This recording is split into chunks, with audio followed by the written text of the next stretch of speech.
This is the stuff dreams are made of. I'm writer-collector Ryan Condal. And I'm writer-collector Dave Mandel, and you're listening to the only prop collecting podcast, maybe? We think? I don't know. Maybe there's another one. I don't know. It's the only one you should be listening to. It's the only one you should be listening to.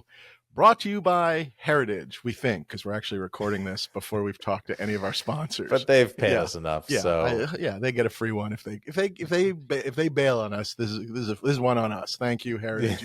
If you've decided to leave, thank you. And if you're staying, welcome back. And we doff our caps. Yeah. So thank you. Whatever.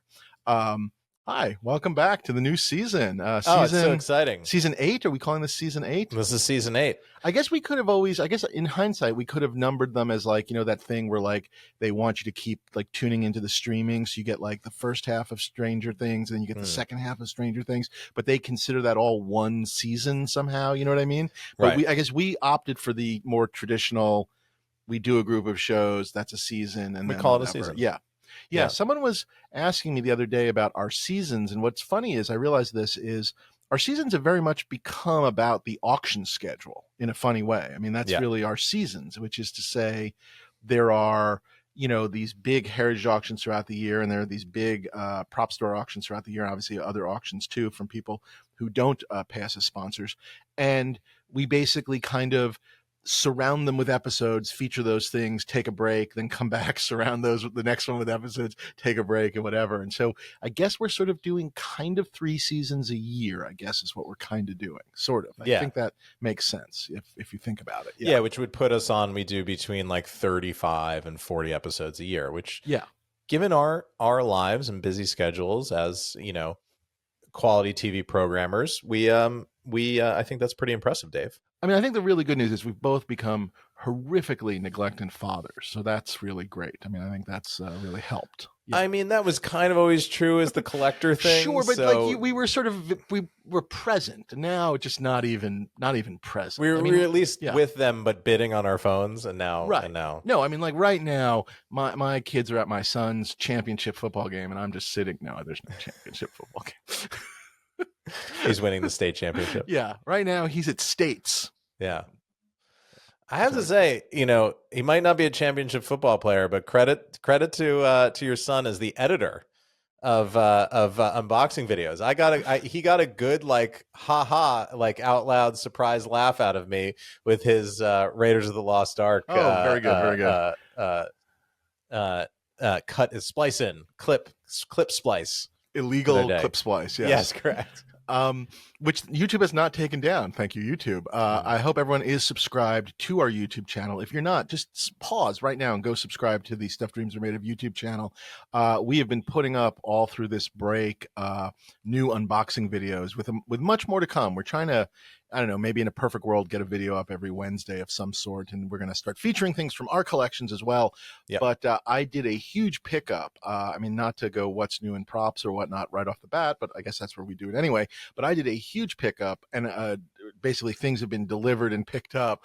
So I have been opening stuff up like a crazy man, and I'll get to that in 4 seconds. It has thrown, my condo was doing so well, and then all the new arrivals have just thrown everything into a tizzy. I feel like I've taken steps backwards, which is not making me happy. I will say, I don't know. It just like, it was looking so good. And then it was like one new thing entered and it was just like, oh my God, it's a disaster zone. So yeah. Are things coming in and then you're calling Rob immediately over and going, what of this do we need to put back in auction? Or is it, no, or it's not even...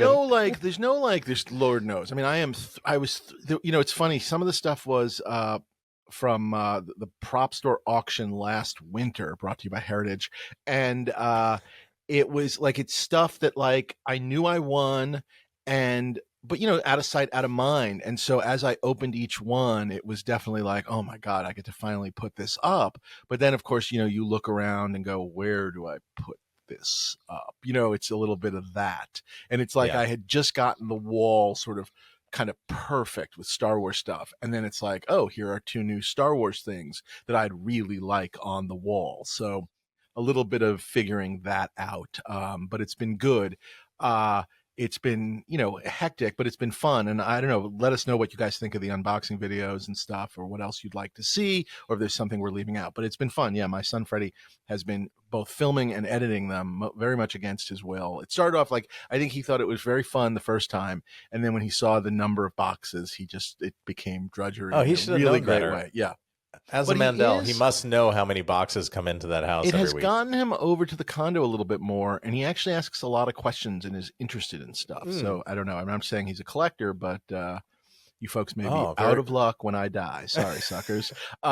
So yeah, but no, that's been good.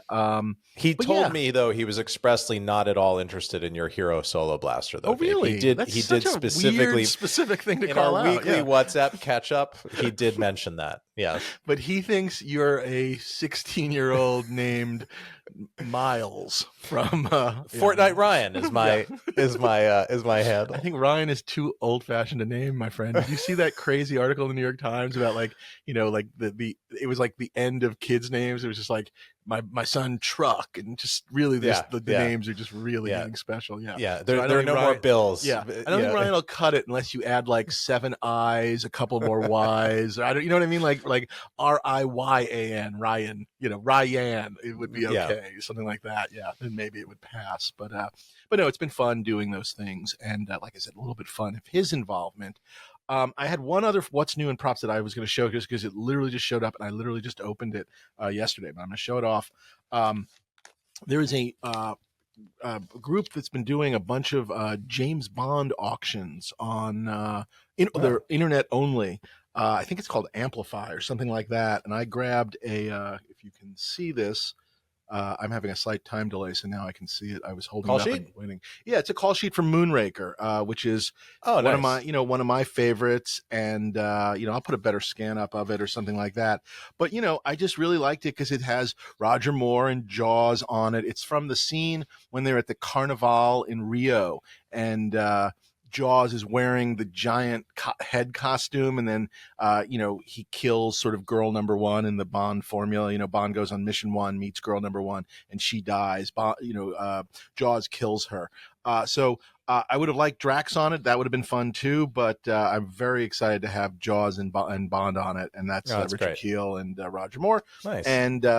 And like all things, prop sort of call sheet related, it was not particularly expensive, but it puts a smile on my face. So that was a fun little pickup just recently. So yeah, very good. Yeah, very good. So these are auctions of original Bond stuff, or is it just Bond memorabilia? Been interesting. Generally? It's a lot of memory. It's a little bit of everything. There's posters. There's photos, there's products. It's a little bit of everything. And they did it's someone's collection.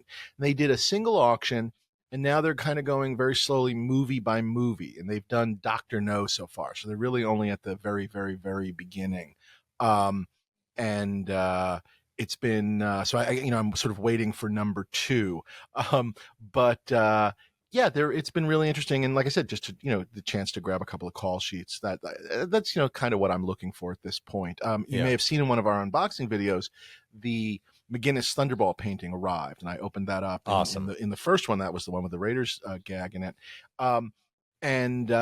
I mean, very much so. And I sort of said this jokingly, but that's my Bond piece. You know what I mean? I'm not saying it's impossible that I'll find something else someday. And I wouldn't mind something if there was such a thing from, I don't know what it would be, from The Spy Who Loved Me, but because that was the first one I saw. But this feels like my Bond piece. So to have that as my Bond piece, and then to grab a couple of, call sheets here and there, I think I'm pretty happy in terms of that. Yeah. Were you very pleased with that when you got to see it in the flesh? I really was. I really, really was. It just was, I mean, stunning. I mean, it's a stunning piece of art. I know it's just one of those images that sort of sears into your brain the way McGinnis drew Connery. It just sort of, it's just a little slice of perfection. And, and again, not that it's extra good because I didn't have anything, but It's funny. I've had McGinnis art in my collection, like not movie art, but like illustration, like book art. He did a lot of those kind of like Mike Shane and all those kind of like Yeah. detectives and whatnot.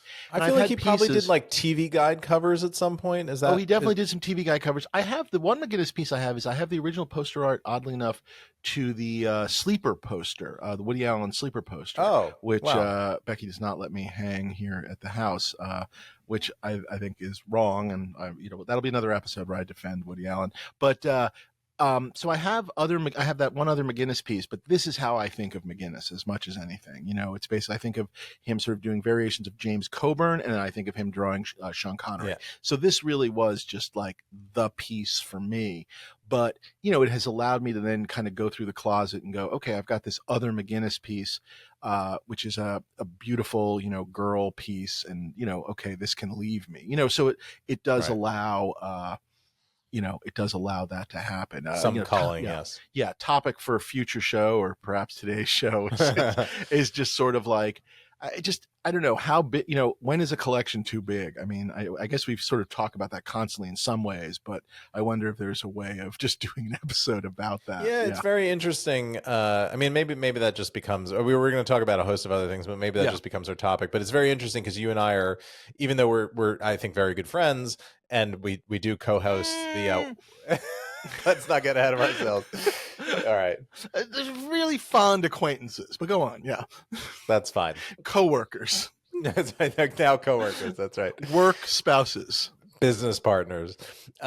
It's funny because we do this crazy stupid podcast together, but we approach collecting from basically the most different ends of this. We do interested in the same stuff, but we approach slowly. We are moving to a center point together. Like I do feel like somehow there's a continuum that we're going to reach, because I have, in theory, maybe you can't tell when you come over, I've let go of a lot of stuff, and you keep finding like reasons to break some of your own rules in terms of like, oh, I just need one thing from something. I do. And somewhere we will eventually meet in the middle. So yeah, I do agree. Yeah. We attack it very differently.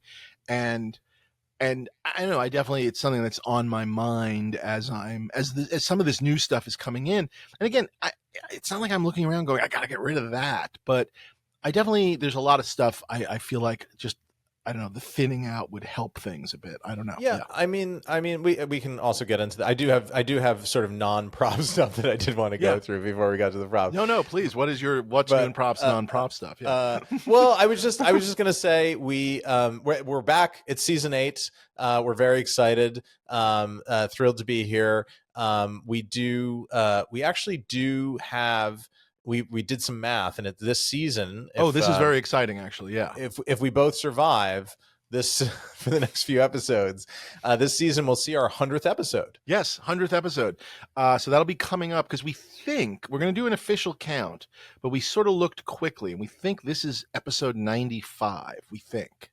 Unless we miss I think something. that's my quick and dirty guess is this is episode 95. The only thing I wondered when we did that quick count was like, did we ever rebroadcast something? And perhaps no, we never did. Okay, I thought we did. We did post like things that we only posted on YouTube on the feed later, but no, we never did a repeat or anything, as to my knowledge. But we're gonna have Bart do the official count. We're gonna do an official count. So sometime in the next couple of episodes, we're gonna do the 100th episode. I don't know, live spectacular. Is that what it'll be? Maybe. Yeah, I don't know. Exciting. Yeah, we will come up with something special to do for our 100th episode. Yeah. And as we look forward to this season, I think one of the the two big things, obviously, they're coming right down the pike, is we've got the two big auctions. So we've got the Heritage one coming up. So you're going to see coverage of that in the next couple of weeks. That's July 24th and 25th. July 24th and 25th. So that is the actual weekend of San Diego Comic-Con, which will make things very, I think that's the same weekend as it is. Yeah. That's so that will make things Comic-Con. Crazy interesting in terms of certainly for both of us, for bidding and whatnot. I think probably easier in our hotel rooms than on the actual floor. I don't know what the internet's like on the floor. Yeah, it's gotten better, but it's not. So something to think about is bidding on that. and we're gonna talk to them and hopefully get over for some checking out and previewing that. And then come August, obviously we've got the big prop store auction, which has finally officially dated itself, and their dates are 15th through 18th of August. So that's so like a dead 2-week center in the middle of reload, the dog days of summer, as they call them. So, but I guess staying away from Labor Day and whatnot, and people being out of town, so it makes sense. Whatever, yeah. And this will be their UK auction. This will be their big UK auction, right? nope, No, it's another LA. This is LA so UK number 2. is fall. Okay, sorry. UK will stay in the November slot, but Gotcha. this is in LA my number mind 2. they were going LA, London, Back and forth. LA, but no, they're not. Okay, fair enough. Yeah. No, my friend. And I believe they've just put that catalog, or more or less getting that ready to ship out. So hopefully we will get a sneak peek at both of these catalogs soon. My guess is we see that in like 2.5 weeks. But Heritage will be first, and we will be here with all the Heritage coverage, footage, going to check out props and whatnot. Obviously the Y-Wing, which is a whole other discussion, perhaps an entire episode of discussion. And they've already put up a couple of interesting things. I mean, if people are looking, and again, by the time this airs, I don't know if maybe more will be up. But like I was looking through the Heritage stuff, there was a fabulous letter from Orson Welles about the War of the Worlds broadcast that I just was struck by. And again, certainly not anything I've ever been sitting around going, you know what I need is an Orson Welles letter about, the War of the Worlds broadcast. But what a piece of history. Yeah. By the way, I should point out today in LA, there is a screening, like in an hour, of Citizen Kane at the Egyptian, which cool. They're doing a huge, this is not part of that, but they're doing a huge this summer 70 millimeter festival. And I've got tickets to a whole bunch of stuff. And last week for Father's Day, we all went to the Egyptian and we saw The Godfather. My kids saw The Godfather for the first time. I think my wife saw it on the big screen for the first time. I had, needless to say, seen it once or twice before, but it was really cool, really interesting, and I was very excited. I was like, okay, so this weekend, Citizen Kane, right? And it was just like, nope, not Father's Day. Go fuck yourself. So yeah. So, what did the family think of it? It was really interesting. I mean, they absolutely really liked it. I mean, which was wonderful. I mean, they really liked it, and then they both had. It was interesting. They have been trained poorly by modern movies. They sort of couldn't believe. They kept expecting it to end. And I think because they knew there's Godfather Part 2, right. I think they thought that the way Deadly Hallows is Part 1 and Part 2, that this movie was going to end when abruptly. Was going to just end when Michael, spoiler alert, when Michael shoots McCluskey and Sollozzo, and then instead of going to Sicily, that would be the end of the movie, and then Part 2 would be the resolution. And that, all those movies which are, relatively painful is because obviously they just end in the middle of Act 2. They're structurally unsound. You know what I mean? And so I think they were just surprised in some way that it kept going and that it then resolved itself in a really, interesting way. And I don't know, that it was just fascinating, and they went with it, but it was definitely weird to them, and it was just it really got me thinking about what sort of I know we worry about the phones and YouTube and all of these things. Subscribe to our YouTube channel, even though it's killing people, but it is just changing the way the young interpret story, which is really a little disheartening, dare I say. It just their expectations of story, the way they see things, what they think it means, where they think what they think about structure. It's just, I don't know. It made me a little sad, but I was glad they liked it. Yeah. You watch these, so they didn't expect when Vito came back out of the fire with his cybernetic parts showing, and exactly said the quippy line, and then started blowing away the enemy mafia guys. The thing for me is you watch one of those great old movies, like a 70s, not old, but like a 70s movie, and how good those first acts are, but how they so take their time to put in the work. And now first acts are just and layer in things and just I mean, and by the way, even I thought about myself that if I was somehow editing The Godfather, that wedding would be 10 minutes because you'd be worrying I can't I don't know, we can't they're going to not stay with us if we stay at this wedding. And it's just, nope, we're at this wedding Yeah. for a solid half hour in an incredible, just incredible It's more way. novelistic. Yeah. What I will say, and kudos to the Egyptian, it was a print. So there was definitely some crackle on it and a couple of issues here and there, but it was a gorgeous print overall. And, great. you know, just the chance to sort of, you know, see a real print on a real screen with, you know, those crazy Gordon Willis blacks and stuff. God, it was wonderful. So, I've never seen it on the big screen. Thank you, the Egyptian. Yeah, no, it was really good. Yeah, I've got tickets to this 70 millimeter thing. I've got, check out the schedule. I think it's all on sale right now, but it's like, Vertigo, North by Northwest, 2001 is screening, The Wild Bunch is screening, Apocalypse Now is screening, and my absolute favorite, Michael Mann's Manhunter, is screening. Nice. All right. Yeah, apparently his personal copy of Manhunter he's lending it to them to screen. Some really good 70 millimeter movies. Maybe when we're in, maybe if North by Northwest links up, I can drag my eldest along. I don't know that she'll follow much of it, but I think she'll be into just sitting there and experiencing it. Yeah, I mean and those movies, I mean, a lot of that Hitchcock stuff, those ones, I think they're fun. I think they work on a lot of levels. So I'm not showing her Manhunter, Dave, you monster, but I think she would love it. That's all I'm going to say. I think she would love it. Yeah. We'll see. Anything in what's new in your prop world for a second? Yeah. Well, yes. So just a couple of things. First, Bart has a new puppy, and it's freaking adorable. Yep. And his name is Marty, which is hilarious. And he's a giant, like, little floof ball, and he has an ability to, like, pose for a photo. It's like a dog that senses the camera, and it's very adorable. So we're gonna post photos on the feed. I think my dog Hooper is a little autistic. He never makes eye contact. Yeah, well, quite like yeah. No, much like his master. Yeah. Thank you, Dave. Marty is the bad extra who just stares down the barrel of the camera all the time. Like, why is that guy sitting at the third table just looking at the camera? Yeah, why is he looking at? And so that's delightful. It's the summer. Taylor Swift is in London. I took the children last night.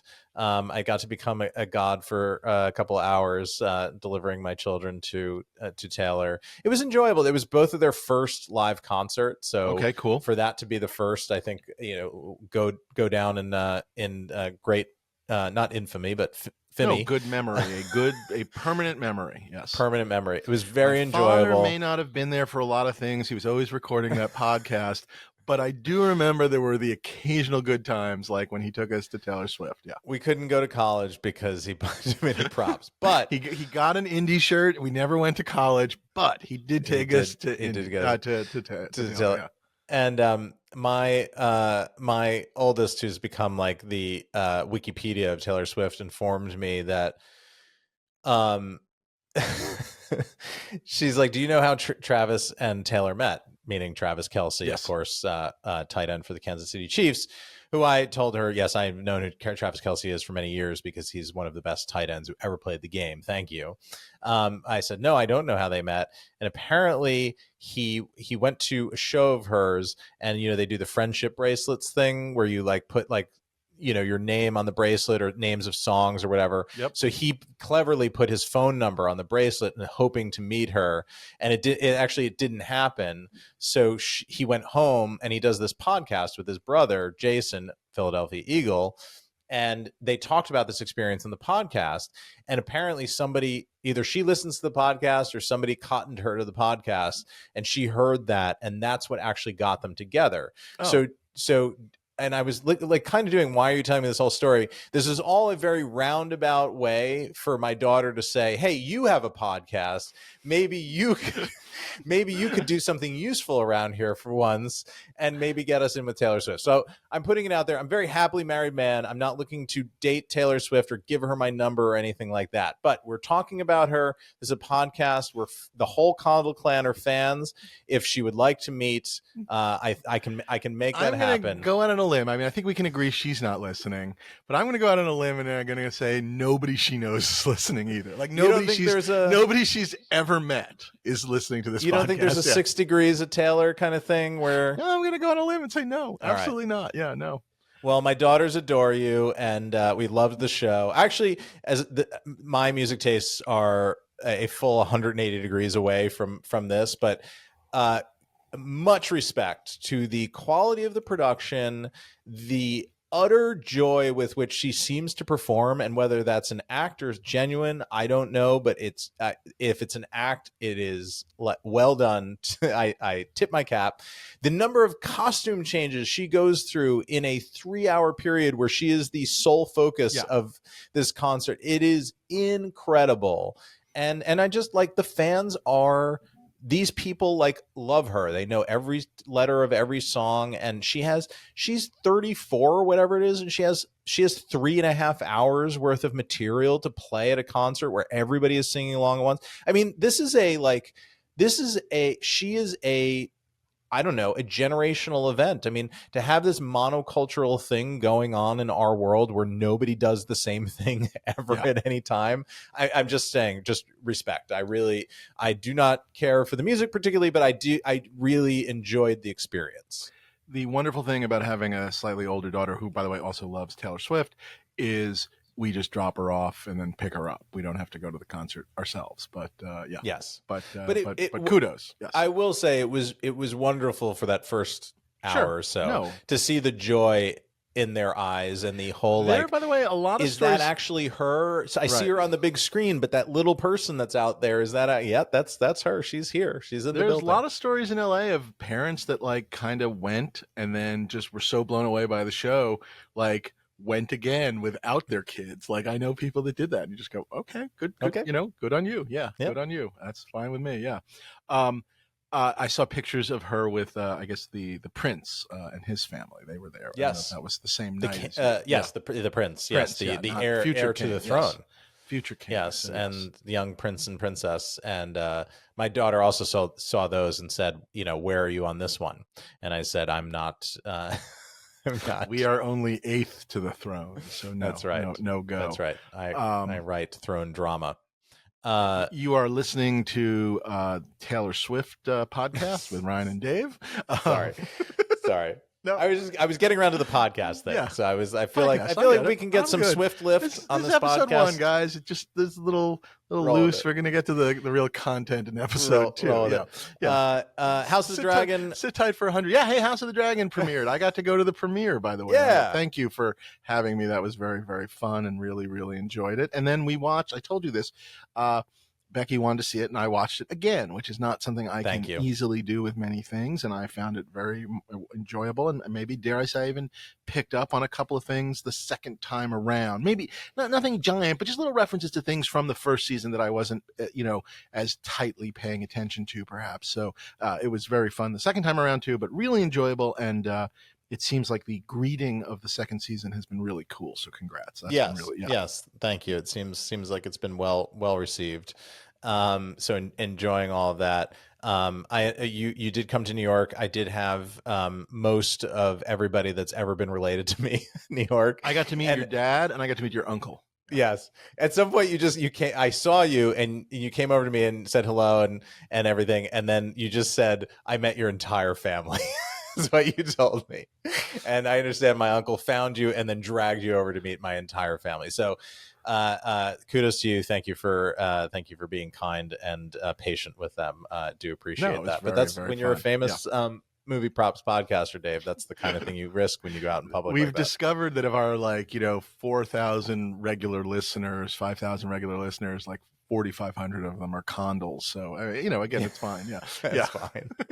It's fine. So the House of the Dragon press tour kind of just ended. I do have a couple of lingering interviews that I'm doing. We premiered the show in 3 different cities, New York, Paris, and then London for the Sky premiere, where Sky is the service that launches, it airs on out here.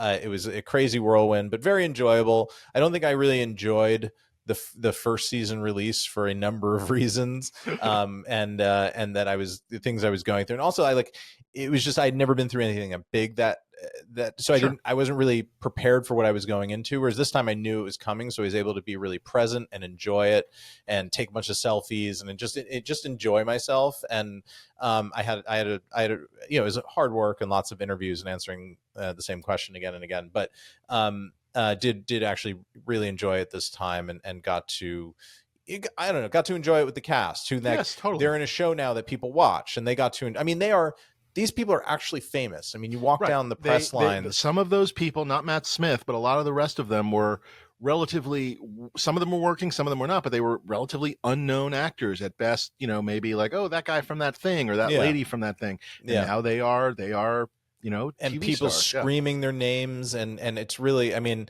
I think some of them are dealing with that in their own way, realizing that they've given away a certain amount of anonymity, but just enjoying their enjoyment of it, and these things don't happen, and I've been doing this for now I think 17 years, and these things don't happen, so to be in this moment where it does happen, or it is happening, very, very enjoyable. We're going to try this season, now that the show is airing, to at least bring on one new person that we have not yet spoken to that works on the production, that makes stuff for the production. So we're going to try to hold to that. Ladies and gentlemen, Mr. Matt Smith. Sorry.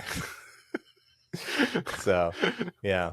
Maybe does he make stuff for the production? He does not make stuff for the production. No, he's very good though. He's in all of your international press, did anybody ask about props at all? I did get a bunch of questions because people are aware of the podcast. So it was a lot of like, hey, what did you steal? What did you keep? That sort of stuff. What was your favorite, thing that you made this season? And those are people that actually had done, 1 minute of Googling on me. So I did enjoy that, and I would always engage with them. I will say there were some genuinely good questions. You know who some of the best interviewers are? The British press. Really? Okay. They go in deep. And it's not just like looking for you to say things to get you in trouble, or there's some of that, but that's really across all the press. But they know the show, they've done research, they've watched it, they ask interesting questions. Just genuinely impressed. Like when I come to do the London stop on the press tour, about like things like, well, in George's book X, but you guys, made a slight pivot on that. Like, are they going like that way? Sometimes it's that. Sometimes it's references to history. Sometimes it's them picking up on a theme that you seem to be going with and wanting you to talk about it, giving you the forum to talk about, how our show relates to nuclear war and nuclear proliferation, which we've leaned into heavily with this year, with the idea of the dragon. I've got a dragon. Well, they've got a dragon too. Those are our nuke bombs, and it's mutual destruction. Yes, absolutely. Right, which was not a feature of the original show, so it's something that we can lean into and say this is how war is different in this time. But no, I've really enjoyed it, and it's not just are you green or black? The thing that you get a million times. Which I've become so good at dodging. So anyway, we'll bring somebody on. I think at least one person. We'll do more kind of show updates. As of this recording, I think only one episode is aired, so don't want to say too much. I believe don't know where this is going to slide tonight. Tonight will be the second episode. Correct. So that'll have aired by then, I guess, wherever that fits in. But which I will say, is the person that did not write the episode, that is episode 2 is one of my favorite episodes we've ever made on this show. Oh, very cool. And it's not particularly, I think big things happen, but I think it's just one of those, like, proud as a dramatist. The quality of the writing, the quality of the performances in this episode, and the way the sort of gears of the clock all kind of come together. Just really, really proud of it. Everybody brought their best. This is directed by Claire Kilner, who I love working with, she directed episodes 4 and 5 of the first season, and 4, 5, and 9 of the first season. Okay. And the big when the Greens seize the throne. And she just knocked it out of the park. Some of the shots in this episode are just breathtaking. Very cool. So enjoy it.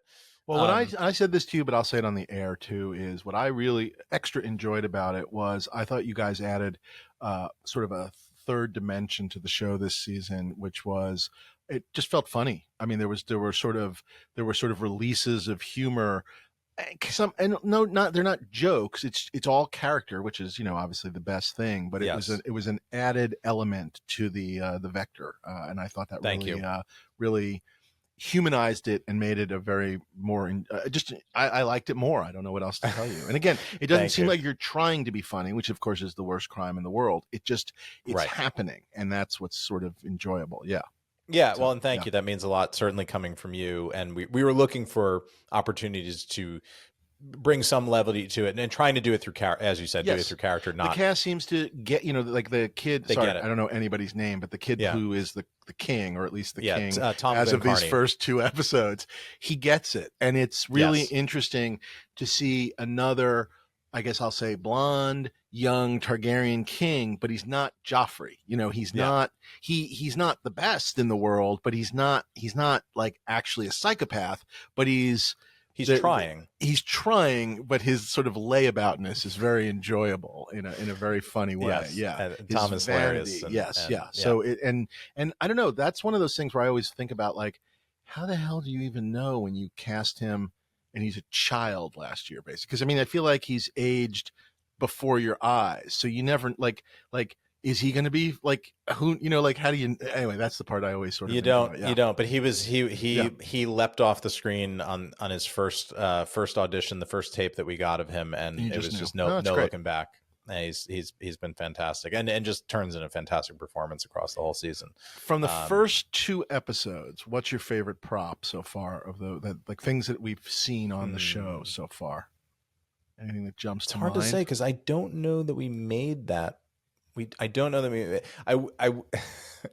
I will say that, and this is certainly going after the second episode airs. I will say that the thing that pained me the most is that you will see shortly into tonight's episode is Aegon absolutely beats the fuck out of Viserys's giant model of Valyria, and watching in anger because of what happened in episode 1, and watching the wanton destruction of that beautiful 3D printed model that could be in your house, beautiful that could prop, be sitting behind you as we speak. I understand that. Yeah. Yes. Yeah. That hurt me as a collector. I get that. Of course, we made a stunt version, of course, a destruction version, but still, the performance is so convincing that it's just pained me every time. You didn't say they didn't say to you like, "Hey Ryan, how many of these are we going to need?" And you're like, "We'll probably need like 3. Make 4." Yeah. Oh, we got it on take 3. Well, there's that extra one. Interesting. There's an extra one. Yeah, they made little, and these were more manageable sections because he was beating towers and things like that. So it's like, here's your Death Star tower that you can beat. It's all the extra Raiders of the Lost Ark roofs or tops to the Ark, when they blew it off, and they had a bunch of them, and they got. But didn't they get that on the first take or something? They got it allegedly they got it like on the first one, and then those extra ones sort of turned into like a kind of a crew gift, and that's how those circulate. So like the balsa wood rosebud sleds, right? Isn't that exactly? Yeah, they had extras, to throw because they were burning. They were burning balsa wood. Exactly. So enjoyed really, that. Really I think my choice props kind of come later, probably later in the run. So we'll talk about those down the road. Always curious, just in case there was something prop wise. Did anything stand out to you? I don't know. I was really taken in this episode, maybe even more so than in the first season. And I realize this, and I guess this is part of props, but not exactly 100% props, but just the way you guys are shooting the dragons, and like, the mix of obviously long shots where you're not purposely going for like every shot isn't like, oh my God, dragon dead in the center of the screen. Like even just the way, like sometimes they're deeper background, and just there's a matter of factness to the way the dragons are being shot. Like this is commonplace, as opposed to every shot has to be dragon magisterial. But I definitely paid a lot of attention, for whatever reason this time, to the stuff that we had talked about in season 1 with what's his name, who came on the show. So I was thinking a lot about the saddles and all of like Mike those Dawson shots. Yes, exactly. So I don't know why. That's what I was obsessing on, because it was just sort of in my head as I was watching the first episode. So I was thinking a lot about the gear, which I know is sort of prop adjacent, I guess. So I mean, it's built by the set deck team, so it is a prop It's built by specialty saddle makers, all work together. But this stuff is gorgeous, and that each one for each dragon is different. And it's I always say, if you want a dragon to take home, that's how you take the dragon home, because it's the only real thing that's there. Piece.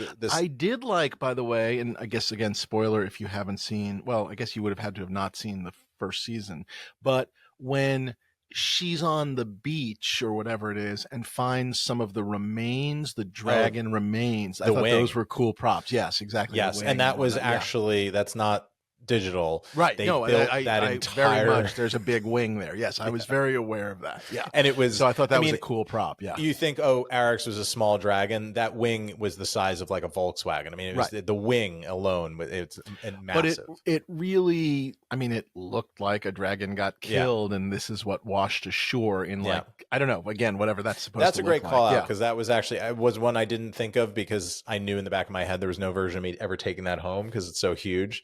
But that was a great build. That was what storage. Waldo. That's what storage units are for, my friend. Yeah, storage units. Yes, Waldo, our new makeup special effects team built that. We had a whole new makeup special effects team, and they built that one. So enjoyed that. And I also, and I know I had seen it, but I'll just give another one last kudo. I really enjoyed the new opening credits. The tapestries. Oh, thank you. Yes, we're here to see the tapestries. We have many tapestries. I did really like it. I enjoyed it. Not that there was any problem with the first one, but this one felt a little more. Thank you. You and the show. Thank you. Yeah. Yes. Enjoyed working on that, and very proud of it. And if you are Scottish law, then I am Mickey Mouse. We just needed to finish the quote there. Yeah. Prop Store is proud to be back once again as a sponsor of the Stuff Dreams Are Made Of for Season 8. What has Prop Store been up to since the last season ended? Well, I think I know. Writing really long ads. They've been, since the season ended, they've been writing this. That's how long this took, because it's so long. I think it's very long. Yeah. They've been getting ready for the 2024 Los Angeles Summer Entertainment Memorabilia Live Auction, which will be taking place from August 15th to the 18th in Los Angeles. Yes, August 15th will be live bidding at, I believe, the Peterson Museum. And then the 16th, 17th, and 18th will be all phone bidding and online and all sorts of goodness there. The full catalog with over 1,900 items, Jesus, will go online July 18th. But here's a taste of what's in it. Ryan, share the taste. Batman's very exciting. Michael Keaton, 89 Batman, 6 foot people. Wow. Batwing model miniature being an ironic term, from the 1989 movie Batman. If that's miniature, I'd like to see a full size one.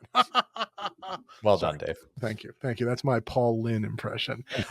Harrison Ford's photo matched Indiana Jones fedora, also worn by stunt performer Dean Ferrandini from Indiana Jones and the Temple of Doom. I've seen that in person, and it is gorgeous, and it screen matches, and it is fabulous. Cool. Yeah. And then the only Biker Scout helmet to ever come up for public auction, from Star Wars Return of the Jedi. And that thing is also glorious. It's great. I heard there's a like a crack in the lens, so you probably don't want that. Yeah. You probably just want to move along. You should pass on that, Dave. Wrong Stormtrooper. The cover item, the screen matched Sydney Attack Ghostface costume from the very first Scream movie. Iconic. The definition of iconic. Yep. When you go in the dictionary and look up iconic, there's a picture of Ghostface. Matthew Lillard. It's just there.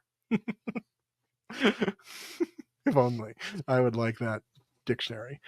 In the coming weeks, you'll be able to preview lots via scheduled video calls, visiting the Prop Store LA office, or attending the special VIP preview event at the Peterson Automotive Museum in LA on Wednesday, August 14th, the day before the live auction.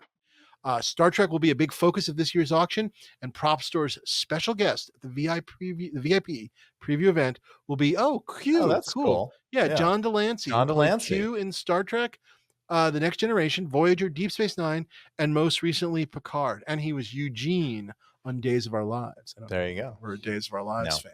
Well, that's really cool. That's Wednesday, August 14th.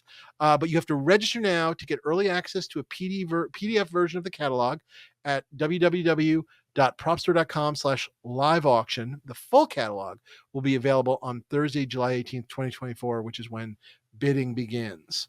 And we're happy to announce that two fans of this podcast, that the Dave 10 and Ryan 10 discount codes are active once again for buy now purchases. So go to propstore.com and tell PropStore that it's me by typing in Ryan 10 to get 10% Ryan 10, off. that's RIAN 10.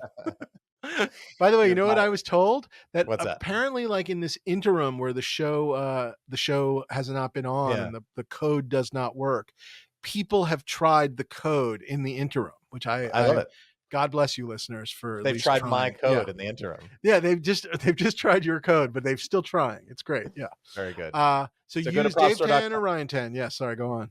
Go to Dave 10 or Ryan 10. Vote for your favorite hosts. Get 10% off. Go to propstore.com today and scope out the next item for your collection. Today. There were two todays in that sentence, but I edited it live. Well, let's add a third. Go to propstore.com today to scope out today the next today item for your collection today. Well done. Today. Proptoday.com store. I do have what's new in props. Oh, Dave, you're going to laugh. Talking about our worlds colliding and me slowly becoming you and you slowly becoming me. My what's new in props is a piece of comic art. Oh my Lord. That's right. Hopefully by the time you've seen this, there's actually an unboxing video of me getting it, because right now I actually don't have it. It's in transit, but I will have it early this week, and we'll unbox it and do a video that maybe I'll ask Freddie to edit. Maybe I'll just send him the raw footage and say, can you make this? We learned he just has one trick. He just keeps putting the Raiders joke in every one of them. It just becomes like, it got a laugh. Yeah. Give the people what they want. Yes, I bought a with help and consultation from Dave, and actually this is kind of your fault, because the reason it's available is your fault, right? Well, that's very funny. Yes, that is true. It was sold by a guy who's buying something from me, which I guess I didn't even think about. Yes, that's funny. Yeah. So I got a page from Watchmen, which I am fucking thrilled about. Yeah. It is gorgeous. I mean, the Dave Gibbons art, I don't think, like, I always knew that the art was really, really, really pretty. And I think I've seen a couple of original pages now in quick succession. And I think it's looking at those uncolored inked pages at the full sort of 11 by 14 scale. And you just realize how precise and beautiful and kind of classical, the way he approached making that art and making it feel like a comic books, but somehow very different than anything that you were reading, and so sort of tight, and nothing is done. It's incidentally, and it's clean. It's also just very clean and very sort of perfect.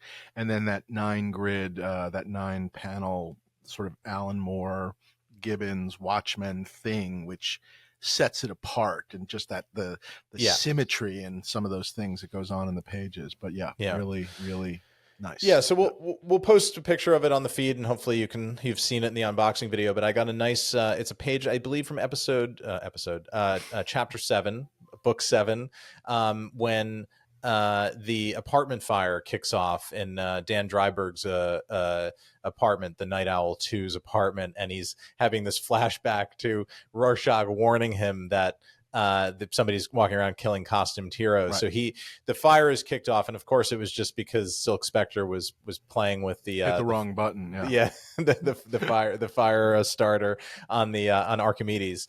But he remembers Rorschach warning him, and there's this great close up of Rorschach in the image, and there's also an image of the pin. The comedian pin, the smiley face, which is actually I looked, and is not in a lot of panels across that book generally. So to have those two things, and this beautiful page, and with Dryberg and what's her name, Silk Spectre, I forgot the Sally Juniper Junipix or whatever. Jubizik, the young one, yes, and they're both Sienkiewicz. Yeah. So there's a bunch of key main characters from it, but there's a great Rorschach image in it, and a key moment from the story, and I love it. I'm very proud to have it, and I think this is a slippery slope that's going to send me into some danger ahead. But well, I feel like, again, I think you've got an approach which is good, which is, I feel, and by the way, I think it's the approach, and I'm the first to say this, that I think if I were, and I've talked about this, maybe I don't know if I've talked about it here, but I've actually talked about it a couple of times although he doubts it for some reason. I talked about it on our friend Felix Liu's podcast, which you should check out if it's comic art exclusively. But we do occasionally talk about props a bit, and we've obviously gotten Felix into props, and he'll have me on talk about comic art, and then we end up talking a little bit about props. But the Felix comic art podcast and YouTube channel and the different guys he reps. I just think if I were getting into comic art today, my collecting would be very different. I mean, I think I would have some really great stuff, but I'm not sure. So much of my depth is because I was in it so early, and I think I would, want to definitely get things, but I'm not sure I would have, again, the sheer amount, I guess, is sort of yes. How many Watchmen pages do you have, Dave? A bunch. Yeah. Okay. And do you have covers? I have the trade paperback cover. I don't have any of the covers from the original issues. Those didn't get auctioned years ago. And I just, it's funny. I bought the book on the stands as a kid. I bought issue. And I think they're beautiful. And I guess one day maybe I'll, one will come around again and I'll grab one.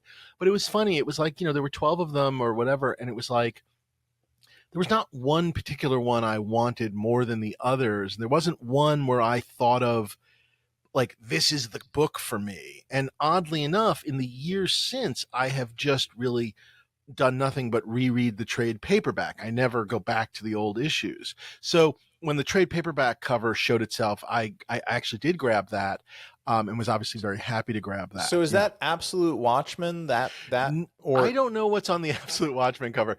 This is the sort of it's like the, how do I describe it? It's like the window with like the button, and it's like it's that image. I mean, it was I think it's what I would call the original trade paperback, but I have it's the trade paperback that I bought. It's probably the trade paperback that made, I don't know, Alan Moore so angry back in the day, but it's the original trade paperback that is still, I still have it. It's in my parents' house in New York City. And that is how I think of it. And they've used a bunch of different covers. So I have that. And then I have a comic fanzine cover of the entire team, which was a very rare thing. It's a funny thing. None of the covers are quite, here's the whole team. Yeah, so because they're never together. It's a group shot that was used for, I never can remember. It's one, I have it written down, but it's one of the fanzines from the time period. And so I have that as well. So I have those two sort of quote unquote covers. And then oddly enough, which is a little thing that people don't know, there was a DC role-playing game, an RPG, that was sort of, they did Watchmen modules that Alan Moore participated in, and Dave Gibbons. So Alan Moore actually, I think, either helped write or came up with some of the scenarios for the adventures, like basically the dungeons, but they're not the dungeons. Okay. They're the superhero adventures. I don't know. Again, I call them modules. I can't remember what they call them. And basically, there's like 2 or 3 of these Watchmen books, and I think Alan Moore is credited on at least 2 of them. And Dave Gibbons did art, including a cover piece of Rorschach that a really beautiful color piece that actually I own the role playing game art to Rorschach from. And again, not official, but it sort of canon, I guess, wherever that fits in. So I have that too. Fantastic. Yeah, fantastic. Well, I'm very excited. I do love the page, and I think it's great. Yeah, I'm going to be very targeted about the things that I get, but I think I'm as it becomes harder and harder for me to find props because I have most of the things that I want. I still want to be an active collector, and this has always been something that's been kind of has tickled me. So I think I'm going to, scratch the itch, so to speak. I mean, you're not turning around and going like, I need 18 Ditko pages, from Spider-Man, right. But but it's the kind of thing where, again, maybe you want one thing, and you read different books too. So there's other stuff that you read that I don't even think about, but exactly. Yeah. I want a friend of the podcast, Rob Liefeld. I want a Rob Liefeld New Mutants page. From that classic New Mutants. I actually have always wanted a Rob Liefeld New Mutants page, but I worry that ship has sailed. It feels like it's pretty nuts, but we'll see. The people who really want those things go just so crazy, and I mean, I like it. I remember it. It was startling to me, but boy, oh boy, Yeah, I have thought about maybe just going the other way, which was one of Rob's first gigs was on Hawk and Dove. There's no reason you Yeah. would have read it, but I like that a lot too, and I at least think that that's at least a little cheaper. So maybe that's the answer. But I do have to get Rob in my Bizarro sketchbook. I have to do that. So Rob, if you're listening, got to Oh, get you nice. to do a Bizarro in my Well, book. Yeah. very kindly, he actually emailed me after episode 1, saying that he's not a person that screams at his television, but was screaming at his television. So enjoyed that. But It was we very made tense. The end of episode 1 is very tense. yes, Yes. Yeah. yes, and does not end well. We made plans to, or at least a promise to meet up in San Diego. So, and he wants you involved with that. So, we can figure all that out. I'm gonna bring something from the show to give to him. So maybe we can get your sketch done, and I'll get him to I'll get him to draw a dragon for me or something. He'd do a good dragon. All right. Well, with our time remaining, my big thought was just sort of like a little bit of, I thought, what we would call collecting goals. And I Great. just new season. Like, where are you in your collection? What are you thinking about as we go forward this year? Obviously, we've got big auctions. We already know there's some big pieces coming up, but obviously, the best and worst part of collecting is you never know. You don't know what's coming, obviously, And when either. and when. Yeah. Yep, exactly. So that's always a little bit both harrowing and exciting. But where are you with your collection moving forward? What are you thinking? What's on your mind in terms of your collection? Yeah, I don't know. It's been actually last year was really active for me, and I thought I looked back and I was like, oh, I didn't get that much, but really it was one of the most active years I've ever had, and I think in a 12-month period I got the T2 jacket, T2 shotgun, I got the Wrath of Khan costume, the Raiders shirt, and what am I missing? There's something missing in there. The Muppets wasn't last year, right? That The was the year Solo before. Blaster. Oh, and the Solo Blaster, yeah. That's a huge. I mean, that's yeah. that's a collection. That's huge in terms of the numbers, but also the dollars. I mean, it's huge in Right. terms of everything. I mean, I don't know, Right. however you want to think of it, and also major pieces. I mean, we're not sitting here talking about, oh, you got a Moonraker. Like, we're not talking about pieces of paper. We're talking about real stuff. Yeah, Yeah. major stuff. And the thing is, looking back, I didn't know any of those things were coming. And yes, those things in theory were on my radar because I wanted those things. That's why I ended up buying them. But I had no idea I was going to have a chance at a Solo Blaster. I had no idea I was going to have a chance at Shatner's only field jacket from Wrath of Khan. I had no idea that any of that stuff was coming. So really tickled because it was just such an expansive year. It's a very funny point, which is we kind of know a little bit about what's coming in these next two, sort of the prop store and the heritage auction. We kind of know a little bit. But by the way, there's going to be so much more that we don't know about. There'll be surprises. We know a little bit, but as much and as much as there will be surprises in those, in the back of my brain, it's almost thinking about the October, November ones, and like the end of the year, beginning of next year, that are just like, nah, I don't know anything about that stuff. Yeah. There was by the way, there was a big heritage comic art that was finishing up today. It's been going on for the last 4 days. Big signature collection. They had this sadly Roger Hill, who was a longtime EC collector. He passed away, and he was super active. He was one of the co-founders of Squatront, the EC fanzine with Jerry Wiest, who's also sadly passed away. I knew Jerry a little bit. So Roger Hill was his name. He passed away, and they did a special catalog, and they even did a limited hardcover of his stuff, and it was just so gorgeous to see. But anyway, that was going on this weekend. And ultimately, I got a real kick out of seeing it all. It's beautiful, like horror themed stuff. But the best thing I can say is I didn't bid on anything, and it was glorious. You know what I mean? It was just like, okay, a great auction that I did not need to own anything from. I was watching a lot of things, but just ultimately didn't need to pull the trigger on anything. And that is always the thing with these auctions in general, which is just like, oh my God, there's one coming. I want there to be something in it. I don't want there to be something in it. Wherever that fits in. Yeah. I tracked something. We talked about it offline, but I tracked something in the second day of the Heritage auction. It was this wonderful John Buscema Wolverine cover Yeah. from early in his solo title series, not the limited series, but the one that the ongoing Where series from he's it was Patch living in Madripoor or whatever the whole thing correct. was. Yeah. Yeah. And he's it's Wolverine and Hulk on the cover, and I just love those Wolverine and Hulk crossover stories. Of course, Wolverine first appeared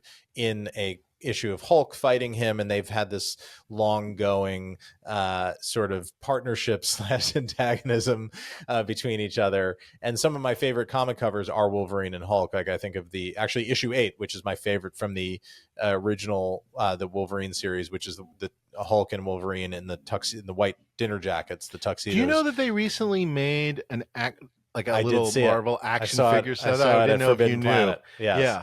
Which I loved, and Hulk is massive, and Wolverine is tiny. No, they did a really nice job in the jackets, and I was like, oh, should I buy it? And I managed not to buy it, but I did wonder if you were going to grab one, throw it on your desk or something at the office. Yeah, I should probably just do that and throw it in the office or something. But so this was the issue before that, and it's great. I mean, it's Wolverine and Hulk preparing to fight a bunch of Madripoorians, and I was like, I'm they're gonna bid also on this. in the white dinner jackets, right? They were in the jackets. Hulk I thought they were on the cover. Wolverine is not. He's in that sort of costume, not costume thing where it's the black sort of I don't know unitard. Yeah. But he doesn't have the eye patch yet. Oh, he doesn't. Oh, so maybe he's okay. I don't remember well enough, but I thought at least Hulk was in the white dinner jacket. So yeah, I think Hulk. Yeah, I think in the cover Hulk is, and I was like, I'm going to bid on this, and I'm gonna bid pretty seriously on it. And the number it hit like an hour before the auction and pre-bidding like blew me out of the water, and I was just like, nope, that's not happening. Back to interiors. I'm not getting any covers from this series. And look, it's a great cover. I don't know that it's the best cover. I think people were kind of. It was bid to where it was because of what it was, meaning that Hulk was on it. I feel like it is a funny thing of like, I think people want the other cover. The other one. And in a world where they can't get it, placeholder. This is the one, this is the as close as you can get at the moment. And absolutely. So, people went crazy. Yeah. Absolutely. But you know, that's auction world right now. You know, that is the problem. I mean, the good part if you're the seller and the bad part if you're the buyer. And obviously it is what it is. Yeah. But to answer your original question, I don't know, Dave, and I actually did buy something, and you're aware of it. I did buy something prop recently that actually is big, and we will talk about it in the weeks to come. Hopefully, once I have it in hand and have a photo of it, and I'm very excited about it. It's something that's been in the works for over a year now, so excited about that. And it's an addition to something that I already have, so it makes the thing that I have better. So I will just simply say that. I'm looking for definitely more of that. And the things that I already have, there are a couple of key movies that I'm missing things from that I don't have anything from. Princess Bride, we'll always go back to that. Men in Black. I do actually have 2 Men in Black suits, but I would like hardware to go with those suits. I don't know if that's even possible from the first film only. I don't care about the other films. But beyond that, Dave, I don't know. And I'm sure things will always come around that interest me and whatever. But the thing that I keep going to is I want big stuff. I want like the best. I want like a movie that I have, but I want something, you know, I have this great stuff, but I want the better thing, the thing that I don't have that's better, not the thing that I don't have that's a B and I have a couple of A's or A minuses and I want a B plus. I want to go bigger with the things that I have. And some movies that's not really possible. Like Conan, I'm done with Conan, I think. Right. I don't think there's anything from Conan that's going to come along that's going to scratch that itch. Indy, it's a jacket, and there's really nothing else that's going to scratch that itch. Star Wars certainly is possible, but it also Star Wars is nuts these days, and who knows, and how is that, you know, where and how's that possible? I did think long about that Y-Wing, and we talked about it. And I was like, is this the one? And I just kept coming back to, I know what that's going to go for, at least in the general ballpark.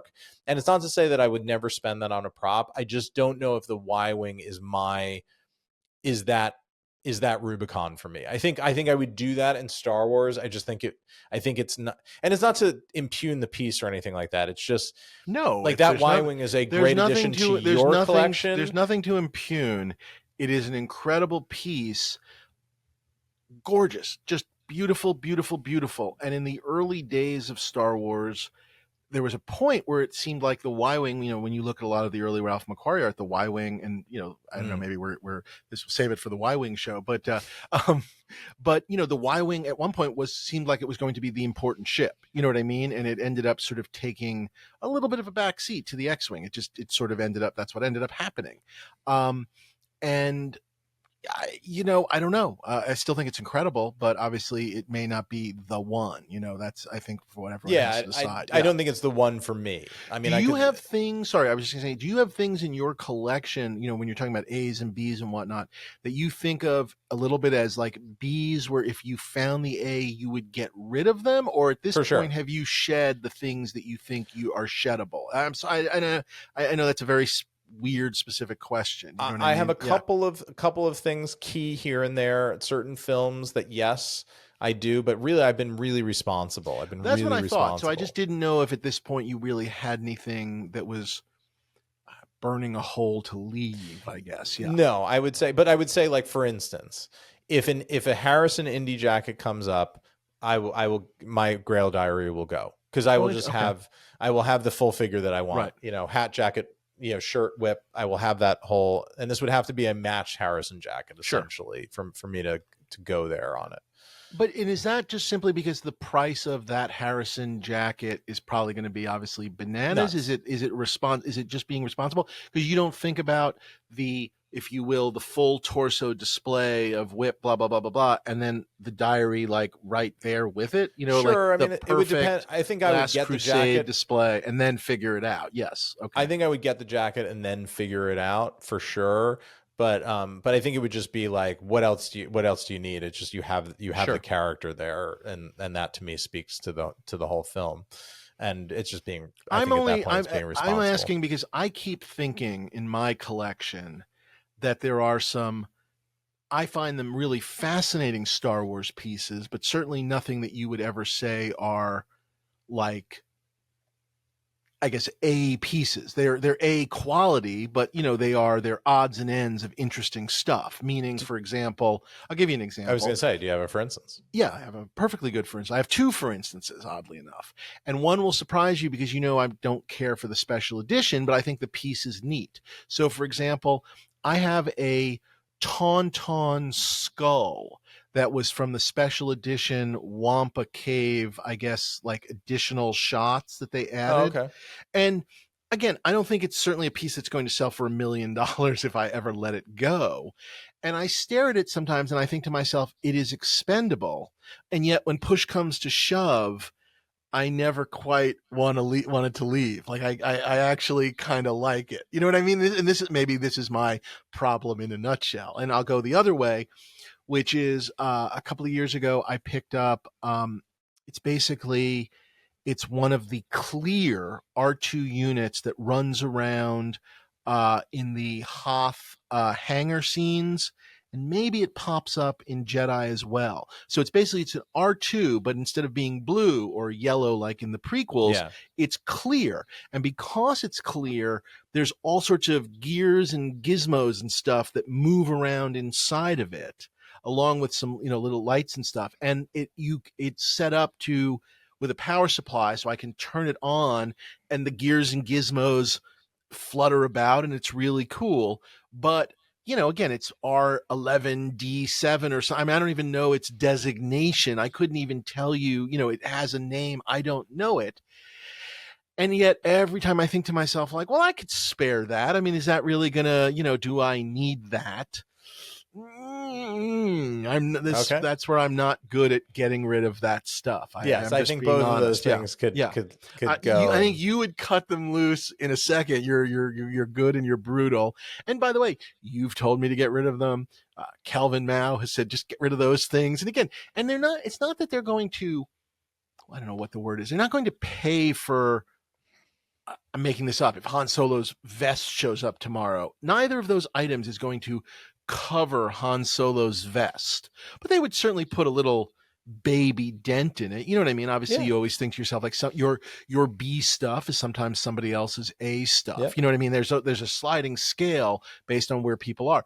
So I am the first to admit, like, I'm not great about that. I've let go of things from movies and things that I that there were some things I had that were placeholders. I had in my collection I had Battlestar Galactica models, built by Apogee that were kind of placeholders, if you will, for the X-Wing that I didn't have.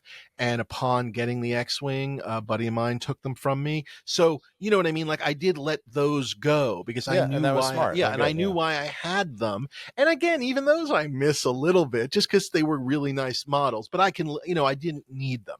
But when it comes to the Star Wars stuff, I don't know. It's a little harder, I guess. I get that. Yeah. I mean, I think the case that I would make to you is really more making room in your collection for the things that you want to have. Well, it's interesting. There. This is definitely the year of, I mean, I've done a really good job. I keep sort of saying this, and I don't think I've said it on the show, but maybe I did. Forgive me if I'm repeating myself a little bit. I feel like after a lot of this work, I've kind of like gotten to base camp. I don't know if I said that on the show. I've like gotten kind of back from like the hoarder insanity. Now it's like vague hoarder insanity. But I mean, it's like you can sit, as I said to you, I think in the final episode of last season, you can sit down on the couches, you can come over, you can see stuff. I can have people over, which is a victory. And there's, things are in display cases. You've done great work, Dave. I mean, I haven't been there. I've seen photos, but you've done an amazing job. I'm going to put up, to you. I'm going to put up with this episode, and this is sort of where I'm going with it. I'll put it up with this episode, with the release of this episode.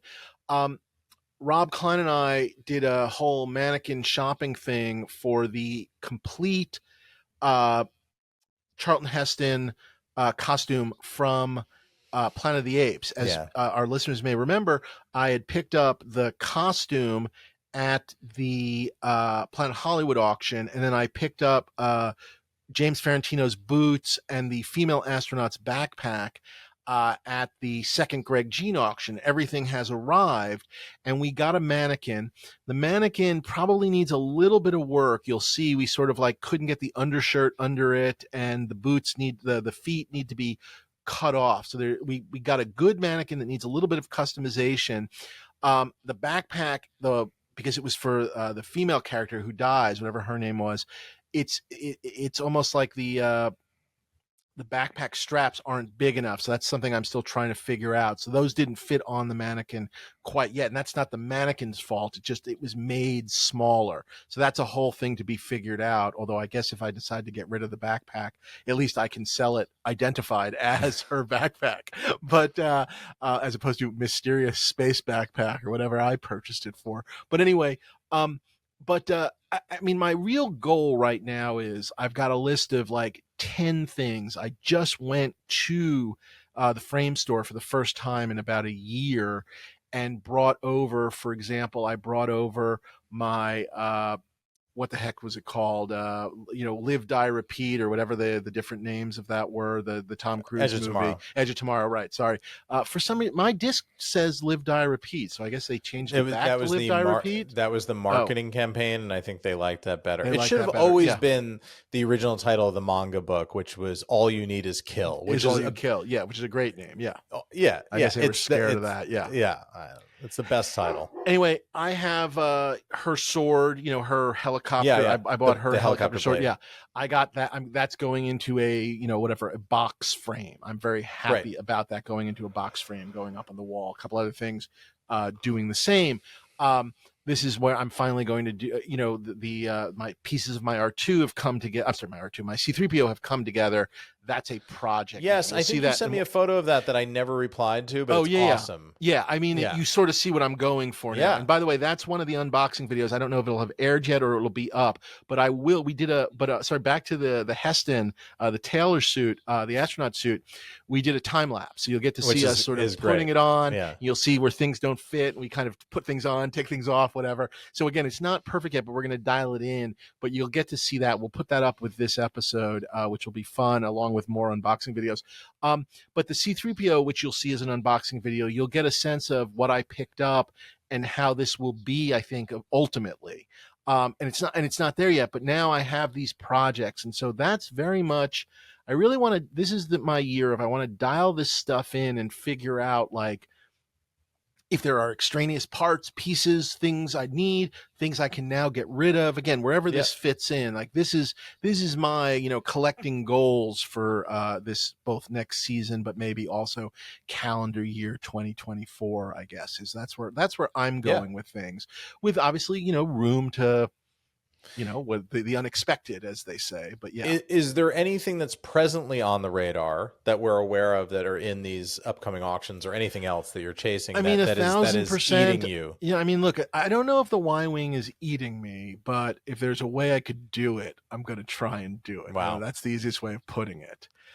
You're a psychopath. I love you. A lunatic. Yeah, I know. But it's like in for penny, in for pound. But we also previously mentioned that's in the Heritage, and then in the prop store. I think we talked about this in the final episode of last season. We know that there's a Biker Scout helmet coming.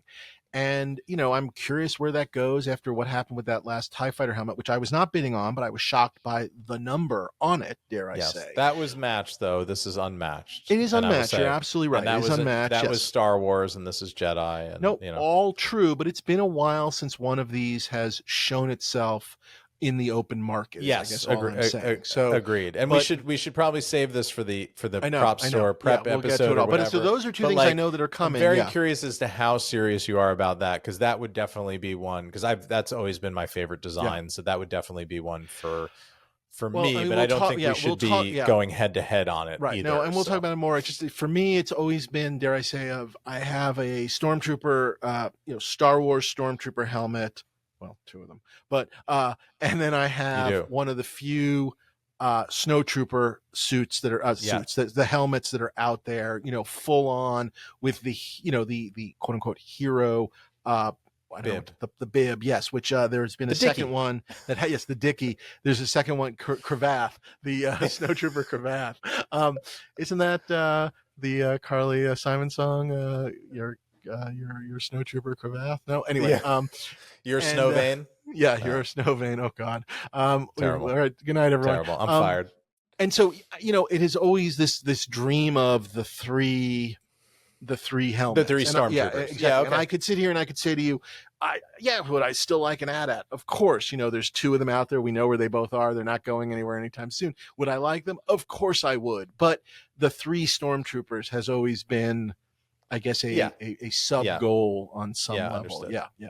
So to be figured out, but definitely the year of like just trying to like get things better framed, better displayed, et cetera, in some way or another. And some of these things are half done, you know, like as soon as I get my indie shirt sort of onto my form and get that right, I need to get the acrylic case top. I have a wonderful case that that never had I've got it measured, but I just never quite ordered it. Do you know what I mean? And so it's not a complicated build, but someone does need to build it, you know? And so things of that nature.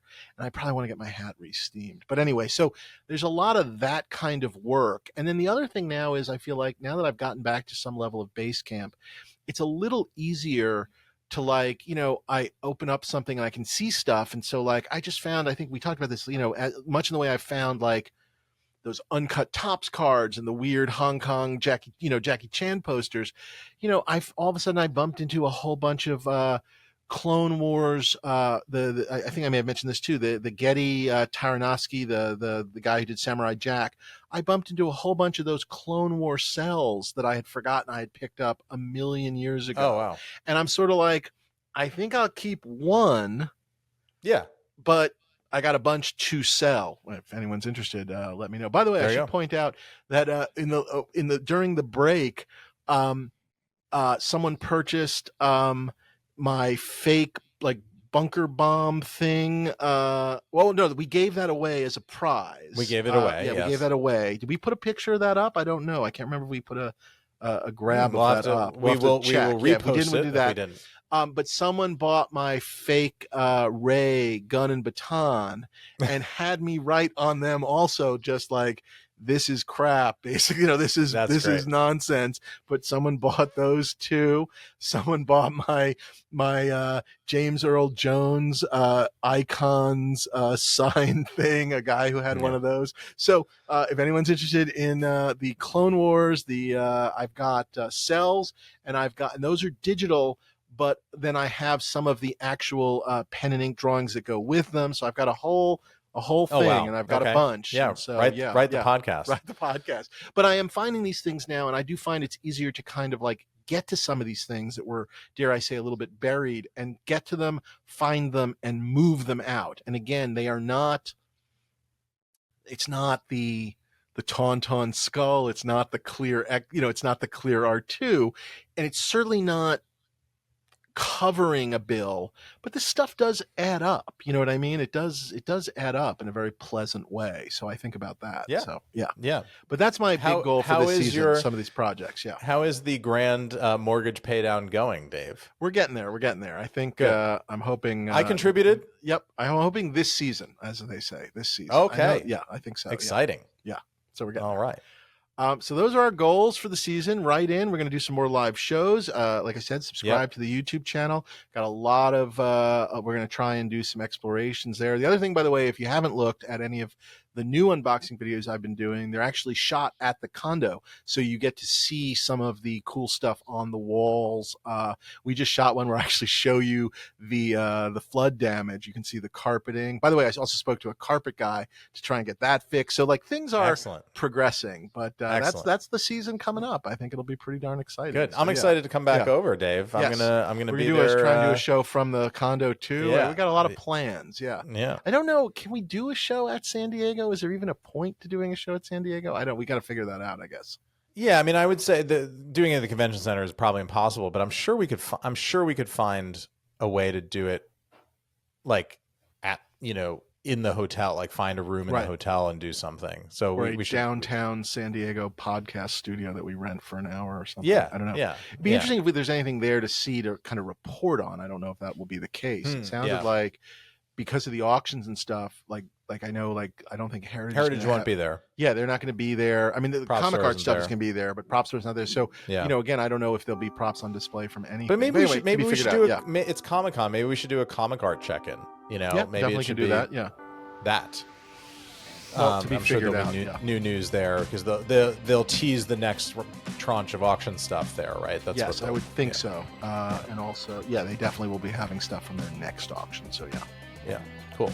So that's what's coming up. Write us, as always, please, at dreamsaremadeofpodcast@gmail.com. It's only season 8. Follow us on social media at Props Podcast. Please subscribe, as I said, to the YouTube channel. And also, please subscribe, like, rate, and all those good things on your podcast app. It helps us with everything. It really does. And I don't know, that's about it, but we're hoping to hear from you, and it should be a real fun season. And that's one down. Hey, looking forward to it. 95 or 96. And looking forward to seeing you in the flesh, Dave. Yes, very soon. Well, we got to see each other briefly at the premiere, very briefly. We did. But no, it'll be fun to have you. Spent more time with my uncle, but that's fine. Well, by the way, we got to bring him in for a guest episode. We definitely have to at least bring him in for one. Uncle Greg. Just a third. Greg, what do you think about that, Uncle Greg? And we can make it happen. Yeah, I think that'll be something. But like I said, looking forward to it. Glad to be back. We'll talk soon, all right? Yeah, next time. Bye, everyone.